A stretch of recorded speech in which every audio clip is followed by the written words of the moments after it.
માન્ય મંત્રી સાહેબો, તમે બેઠા છો, સાંસદ સાહેબ પણ છે. સાહેબ, આટલો મોટો મારા વિસ્તારમાં કાર્યક્રમ છે. કલેક્ટર સાહેબ, પ્રાંત સાહેબ અને પ્રાયોજનાજી, શર્માજી, હું અહીંનો ધારાસભ્ય છું. ભાઈ, મને કેમ કોઈ ફોન બી નહીં કર્યો, પત્રિકા નહીં, જાણ નહીં?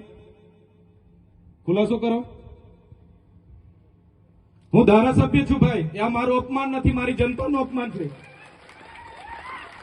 આ મારું અપમાન નથી. મને કોઈ કાર્યક્રમનો મોહતાજ નથી. મને પત્રિકામાં નામ આવે, મારી તકતીમાં નામ આવે તો જ ચૈતર વસાવા આવે એવું નથી. ચૈતર વસાવા નામ માટે હું નથી આવતો. મારા જનતાના, મારા સરપંચે કીધું કે આટલો મોટો કાર્યક્રમ છે શિક્ષણનો, સાહેબ તમારે આવવું પડશે, એટલે મેં આવ્યો છું. અને કલેક્ટર સાહેબ, તમારી જવાબદારી છે, તમે વહીવટ છો, તમે મને ફોન કરીને જણાવો ને કાર્યક્રમ છે. મંત્રી સાહેબ ગાંધીનગરથી આવે છે, કઈ તકલીફ છે અમારાથી તમને? પ્રાયોજનાજી, શર્માજી, તકલીફ આપતો તો કેમ ભાઈ તમે અમને જાણ નથી કરતા? કેમ આમંત્રણ નથી આપતા?